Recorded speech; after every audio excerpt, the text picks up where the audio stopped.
Hey guys, we're reading through The Art of Neighboring by Pathak and Dave Runyon, and we're on chapter 6 called Baby Steps. How do we begin to take the first steps forward?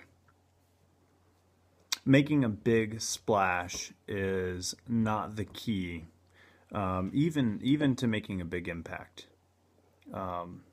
Certainly we'd love to make a big impact. That's not the primary goal.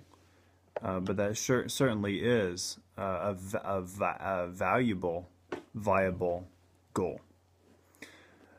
Rather, our goal is faithfulness to God, mainly, in the seemingly even insignificant ways that God is pleased to use us to make an impact for His glory. So that's what we're after. So the main goal is not to make a big splash. At this point in working through the book, you might feel condemned by not knowing your neighbors' names, by not having the boldness to meet the people or to invest time and interest in them. And maybe you realize how much you love your comforts more than you love your neighbors. And you love your security maybe more than the people who live around you. And maybe you're feeling just condemnation from this as we work through these things. And maybe you've stepped into all these things and begun to try them out, but you're not sure if your efforts actually mean anything. You're taking some risks, you're putting yourself out there, and you're not sure what it amounts to. John chapter 6 gives us some encouragement here. In John 6, we have the story where Jesus has been teaching all day to a big crowd, and they're wondering where the food is going to come from. And Jesus, a little boy, comes up to him. You're familiar with the story, and offers him 5 loaves of bread and 2 fish. The boy offering the food seems to us irrational and even presumptuous. And Jesus accepting the boy's lunch to give the masses food looks ridiculous. If you're one of the disciples, you're probably laughing as you're watching this happen, and you're just maybe dumbfounded that it even is happening. Every time the disciples gave more food away, multiplies, right? Jesus has done a miracle here to feed the 5,000. And every time the disciples, who had nothing to do really with providing the food, it was a small boy. But Jesus employs them in the multiplication of this food. These are the economics of Jesus' kingdom. Jesus does not have a kingdom that is a zero-sum game. God uses small people making disciples and loving their neighbors through mundane faithfulness to feed thousands of starving souls. That's the reality. That's the amazing kingdom that we are citizens of. That's the amazing Jesus that we have now been made sons and daughters in service of. It's incredible. Start with the opportunities that God has given you.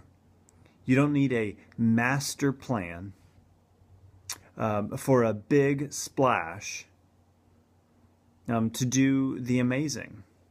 You need simply the easy, maybe challenging for you, but the simple things that God has placed in front of you that you have yet been fearful of stepping into.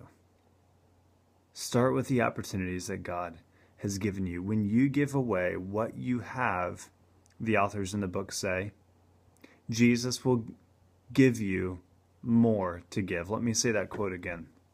When you give away what you have, Jesus will give you more to give.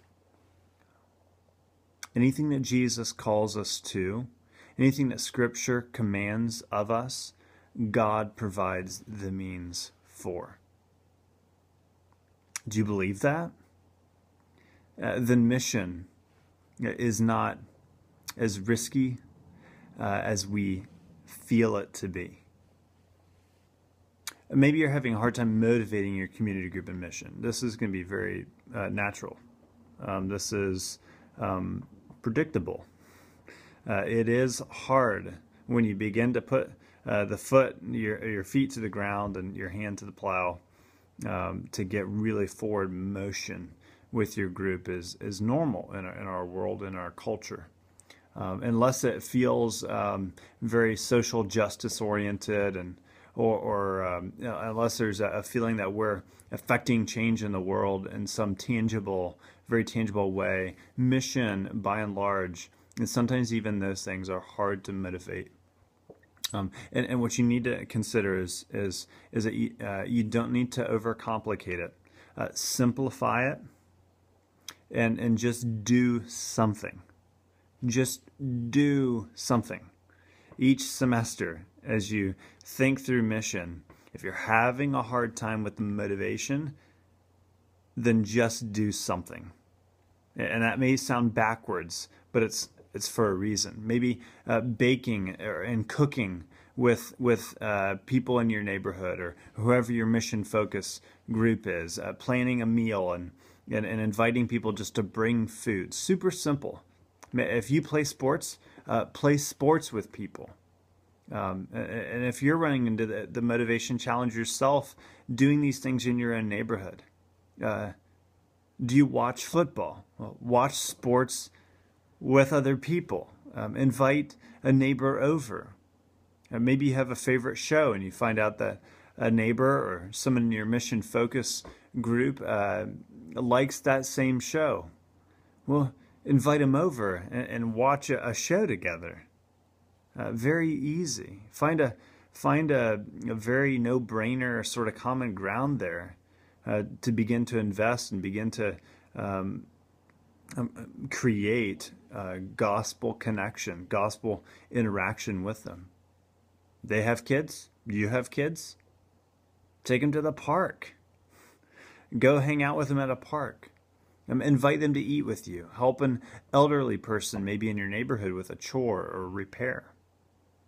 Or maybe get out the fire pit and make some s'mores and impromptu invite some people to join you. Knock on the neighbor's door, or maybe they're outside. Invite them over. Or maybe get a basketball out in the street. And invite them to go to a city event with you. You're going to the art walk? Invite them along, all right? Stuff that you already do that you can weave other people into. This is great for discipleship. This is great for mission. And as soon as you begin to even just do a few small, simple things, keep at it, press on, don't give up. You will have some wins as you move forward. You need to realize you will have some great times where you come back and you're like, man, we were able to talk about spiritual things and begin to mention about our church and about my testimony. You'll have wins where you are just praising God for how things went, and sometimes you will have big disappointments. You can tell people are maybe not interested in spending time with you, and that feels discouraging. Or maybe the weather screwed up your plan. You will have some disappointments, and you need to anticipate and realize that those will happen. But a lot of small things add up to big things. That's the big key here. The goal is not mainly to make a big splash, but faithfulness, even in small things, over time, with people. That's what Jesus does. That's what Jesus does with the 12. And occasionally, God does something unique, creates a big splash of his own, and you just happen to be there to see it happen. But your goal is to start somewhere. Share what you love to do with someone else. Take small steps. Pray for your neighbors with your community group, with your family around the dinner table. Pray for people. And then look for opportunities and begin to take them and watch what God will do over time. The next chapter, chapter 7, we're going to talk about motives. What are we after? What are our motivations? This is huge. This is key. This is important. And it's important as you help your people in your group figure out why they ought to be on mission.